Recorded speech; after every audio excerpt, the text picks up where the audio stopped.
It's time to go beyond what a smartphone can do. With a massive camera upgrade. iPhone අද මේ video එක අපි කතා කරමු හැමෝම බලාගෙන හිටපු iPhone 14 series එකේ හොඳ සහ නරක ඒ දේවල් දෙක අපි අද මේ වීඩියෝ එක අපි කතා කරමු. ඉතින් මම හිතනවා ඔයාලා දැනටමත් ඒ විස්තර ටික දන්නවා ඇති. අපි වෙනස් විදියට හොඳ සහ නරක ඒ point එක අල්ලගෙන අද මේ වීඩියෝ එක අපි කතා කරමු. ඉතින් channel එක subscribe කරන්න වීඩියෝ එක like කරලා දාන්න. ඔයාගේ අදහස් අනිවාර්යෙන් පල්ලෙන් comment එකක් දාන්න. අද මේ වීඩියෝ එක ස්පොන්සර් කරන්නේ Dishon Shop එක. වාට Windows කී, Office කී, ඒ වගේම virus කාඩ්, ඒ වගේම student අයට, ඒ වගේ හැම එකක්ම ඔයාලට අඩු මුදලකටම මේ වෙබ්සයිට් එකෙන් මිලදී ගන්න පුළුවන්. අපි වෙඩි කතා නොකර වීඩියෝ එකටම ඉතින් අපි හොඳ කියන්න කලින් අපේ නෙගටිව් පැත්තෙන් අපි පටන් ගමු. පළවෙනි එක තමයි ඩිසයින් එක පැත්තෙන් ගත්තොත් එම ඒ කියන්නේ previous 13 එක වගේම තමයි ලොකු වෙනසක් විදියට අපිට බලා ගන්න විදියක් නෑ. ඒ වගේම color පැත්තෙන් ගත්තාම deep purple එක තමයි මේ පාරේ අලුත් කලර් එකක් විදිහට අපිට පුළුවන් වෙන්නේ. ඉතින් ඔයාලා හැම කෙනෙක්ම දන්නවා ඉතින් 13 එක Sierra blue එක අපිට මාර විදිහට hype එකක් වුණා. හැබැයි මේ පාරේ එහෙම කලර් පැත්තෙන් අපිට කිසිම hype එකක් බලා ගන්න විදියක් නැහැ. ඒ වගේම 13 එකට use කරපු back cover එකක් 14 series එකකට ඔයාලට ඒ back cover එකම use කරගන්න පුළුවන් වෙනවා. ඉතින් මම හිතනවා design එක පැත්තෙනොත් එම තව චුට්ටක් හිතලා වෙනස් විදියට වුණා නම් හොඳයි කියලා තමයි මගේ මතය. previous 11 එකේ ඉඳන් 14 එක දක්වා කැමරා ඒ කියන්නේ බෑක් ඩිසයින් එක ඔන්න ඔය විදිහට තමයි අපිට බලා ගන්න පුළුවන් වෙන්නේ. ඊළඟ නෙගටිව් පොයින්ට් එක තමයි අපිට iPhone 14 එකයි ඒ වගේම iPhone 14 Plus එකයි අපිට බලා ගන්න පුළුවන් වෙන්නේ previous A15 කියන bionic chip එක තමයි මේ පාරත් අපිට iPhone 14 Plus එකට බලා ගන්න පුළුවන් වෙන්නේ. ඉතින් මම ඒකට නම් කිසිසේත්ම කැමති වෙන්නේ නැහැ. ඒ chipset එක slow ඒ වගේ issues තියෙනවා කියන එකට නෙමෙයි. සාමාන්‍යයෙන් අලුත් phone එකක් ආවොත් එම අලුත් chipset එකක් තියෙනවා නම් හොඳයි කියලා තමයි මගේ මතය.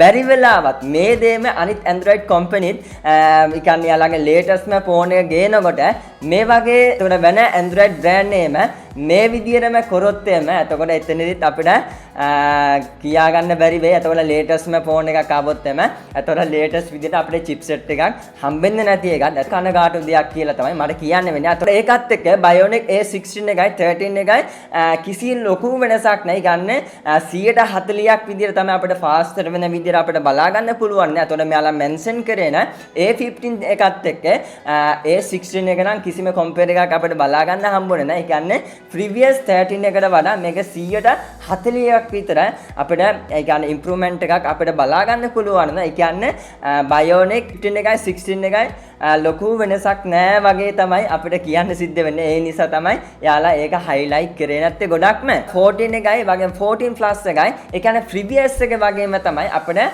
notch එකක් විදියට අපිට බලා ගන්න පුළුවන් නේ. ඉතින් ඔන්න ඔය විදියට තමයි මට negative point එකේ iPhone 14 series එක බලා ගන්න පුළුවන් වෙන්නේ. එතකොට අපි දැන් කතා කරමු positive පැත්තෙන් bestම iPhone 14 series එක අපිට බලා ගන්න පුළුවන් දේවල්. ඒතර පළවෙනි එක තමයි price එක ගත්තොත් එimhe අපිට 999 ඉඳන් 1999 විදියට තමයි අපිට price එක බලා ගන්න පුළුවන් නේ. එතකොට Pro එකයි Pro Max එකයි ලොකු price එක වෙනසක් නැහැ කියන එක තමයි මගේ මතය. එතකොට ඒක ගොඩක් හොඳ point එකක් කියලා මම හිතනවා. ඊළඟ හොඳම point එක තමයි camera එක ගත්තොත් එimhe අපිට iPhone 13 එක ඒ වගේ 14 එක දක්වාම අපිට 12 megapixel තමයි අපිට බලා ගන්න පුළුවන්. එතකොට iPhone 14 Pro ඒ වගේ 14 Pro Max එකට අපිට බලා ගන්න පුළුවන් 48 megapixel ඒ වගේම 8K record කරගන්න පුළුවන් වෙනවා. එතකොට ඒකත් එක්ක හොඳම point එක තමයි action mode එකක් අපිට බලා ගන්න පුළුවන් වෙනවා. ඒ කියන්නේ වට වීඩියෝ එකක් record එකක් කරගන්න පුළුවන් වෙනවා. ගොඩක් smooth විදියට ඒ කියන්නේ cinematic එකෙන් මාර විදියට අපිට ඒක හොඳ point එකක් කියලා මම හිතනවා action mode එක. adaptive flashlight විදියට අපිට ඒ කියන්නේ photo එකක් capture කරනකොට අපිට ඒ light එළිය ඒ කියන්නේ ඒ situation එක ගන්නව අපිට හදලා දෙනවා. ඉතින් මම හිතනවා ඒකත් ගොඩක් හොඳ point එකක් කියලා. ඒ කියන්නේ ඔයා ෆොටෝ එකක් ගන්නකොට ඒකේ dark ද ඒ වගේම එළිය වැඩිද අන් ඒක ගාන විදියට adaptive කරලා අපිට ෆොටෝ එකක් ගන්න පුළුවන් වෙනවා. ඉතින් ඒකත් මම හිතනවා ගොඩක් හොඳ point එකක් කියලා. ඒකත් එක්ක අපිට 14 ඒ වගේ 14 plus එක අපිට ඒ කියන්නේ previous 12 megapixel camera එක තමයි අපිට බලා ගන්න පුළුවන් නේ. එතකොට ගිය 13 එකට වඩා මේකත් පොඩි 110කින් විතර පොඩි improvement එකක් තියෙනවා නැත්නම්ත් නෑ. එතකොට අපිට අපිට 14 Pro 14 Pro Max එකට අපිට 48 megapixel විදිහට අපිට බලා ගන්න පුළුවන් නේද? එතකොට එතනදී කැමරා එක ලයිට් ගැන අපිට කතා කරාට හැබැයි එතනදී resolution ගැන කතා කරන සමහරක් වෙලාවට 12 megapixel එක තිබ්බ resolution ටිකම තමයි සමහරක් වෙලාවට අපිට 14 megapixel කැමරාවටත් අපිට බලා ගන්න පුළුවන් නේ. එතකොට ඒ කියලා මෙන්ෂන් කරේ නෑ. එතකොට එතනදී අපිට පොඩි හිතන්න සිද්ධ වෙනවා.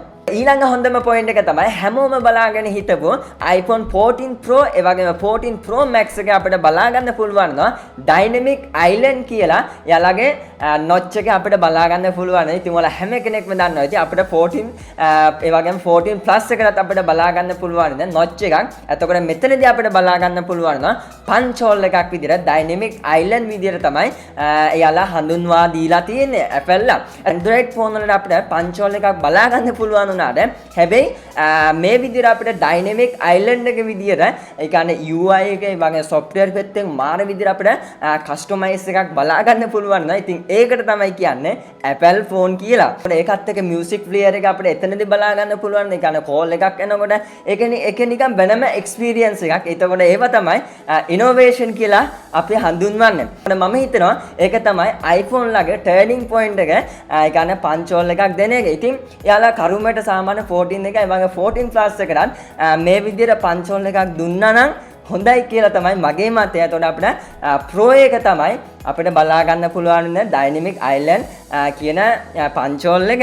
ඉතින් ඔයාලා ඒක නම් මොකද හිතන්නේ? ඊළඟ හොඳම point එක තමයි අපිට iPhone 14 series එකටම අපිට satellite call පාසුකම අපිට බලා ගන්න පුළුවන්. ඉතින් මම හිතනවා ඒක ගොඩාක් හොඳ point එකක්. අපි උදාහරණයක් විදිහට ලංකාව ගත්තොත් එම කියන්නේ නගරවල අපිට ඒ කියන්නේ හොඳ network connection එකක් අපිට බලා ගන්න පුළුවන් උනාට හැබැයි නගරවලට අපිට phone එකක් තිබ්බාම call කරන්න විදියක් නැහැ. එතකොට ඒ වගේ ගොඩක් ගැටලු තියෙනවා. සමහරක් වෙලාවට වඩා මොකක් හරි කරදරයක් වෙන්න පුළුවන්. එතකොට ඒ කරදර වෙන අවස්ථාවලදී වා සැටලයිට් එකක් කරා වා එමර්ජන්සි කෝල් එකක් කරගන්න පුළුවන් නම් වාව කවුරු හරි කිඩ්නැප් කරා නම් මොකක් හරි කේස් එකක් වුණා නම් එතකොට කවුරු හරි එතකොට ඉමර්ජන්සි සැටලයිට් එක හරහා තව කෙනෙක් එක්ක කනෙක්ට් වෙන්න පුළුවන් නම් ඉතින් මම හිතනවා ඒක ගොඩක් හොඳ පොයින්ට් එකක්. හැබැයි ඒක USA වල තමයි අපිට සැටලයිට් වගේ පාසුකම් අපිට හම්බෙන්නේ. ලංකාවේ තියනවද දන්නේ නැහැ. ඉතින් ඔයාලා ඒ අදහස අනිවාර්යෙන් පල්ලින් කමෙන්ට් එකක් දාන්න. සමහරක් වෙලාවට දැනට ඒක යුරෝප් වල ඒ වගේම USA ඒ වගේ රටවල් වල කැනඩා ඒ වගේ රටවල් තමයි අපිට ඒ පාසුකම බලා ගන්න පුළුවන් නේ. එතකොට ආසියාවේ සමහරක් වෙලාවට චීන බලා ගන්න පුළුවන් නේ. එතකොට අපි ලංකාවේ ඉන්දියාවේ බංග්ලාදේශ වගේ රටවල නම් ඒක න ෂුවර් කරන්න අමාරුයි. 5G ඉම්ප්‍රූව්මන්ට් එකක් අපිට බලා ගන්න පුළුවන් නෝ. ඉතින් ඔයාලා හැම කෙනෙක්ම දන්නවා ඉතින් සාමාන්‍ය 3G 4G අපි ඒ වගේ දේවල් යූස් කරනකොට මාර විදිහට අපිට බැටරි එක ඩවුන් වෙනවා. එතකොට අපිට මෙතනදී 5G ඉම්ප්‍රූව්මන්ට් එකක් අපිට බලා ගන්න පුළුවන් නෝ 14 series එක. එතකොට වට බැටරි එකක් ගොඩක් ඒ කියන්නේ කස්ටමයිස් වෙන විදිහට ගොඩක් සේව් කරගන්න තියාගන්න ඒ වගේ පාසුකමක් දීලා තියෙනවා.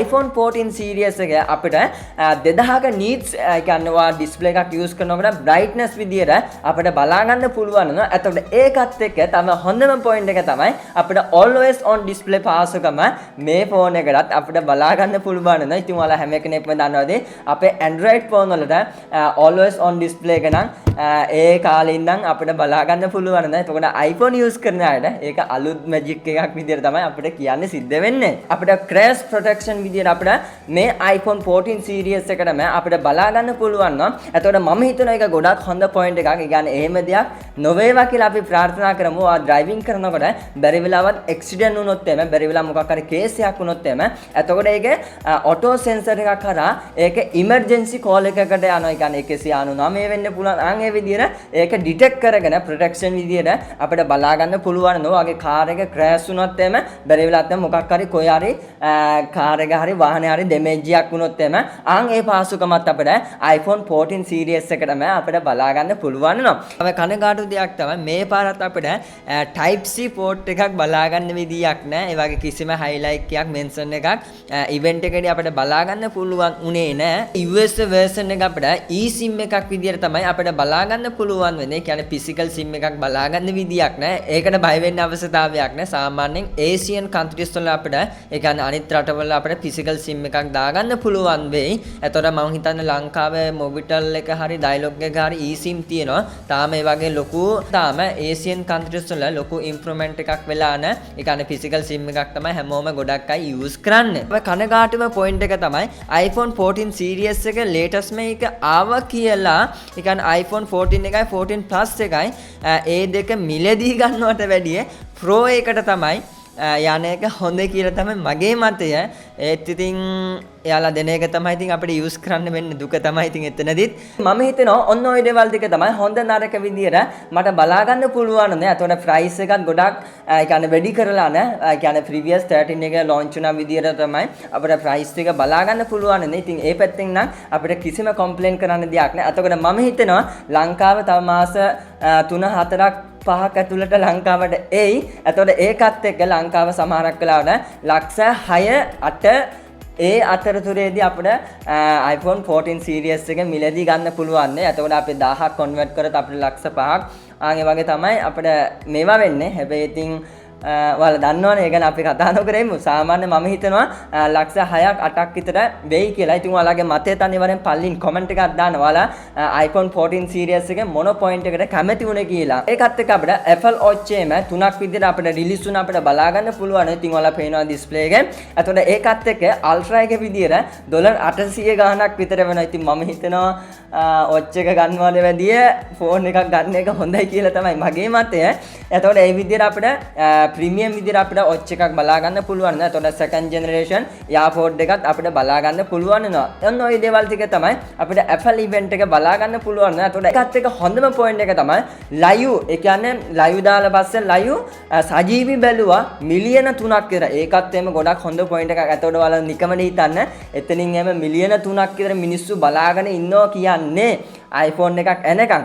එතකොට කොච්චර බිස්නස් එකක්ද කියලා ඔයාලා නිකමන හිතලා බලන්න. ඔයාලගේ අදහස අනිවාර්යෙන් පල්ලින් comment කරන්න. ඔයාලා මට වඩා දන්නවා වෙන්නත් පුළුවන්. ඒවත් අනිවාර්යෙන් පල්ලින් comment කරන්න. ඉතින් අපි ආයෙත් ඊළඟ වීඩියෝෙන් අපි හම්බෙමු. ඔයාලා සුබ දවසක් හැමෝටම ජය වේවා.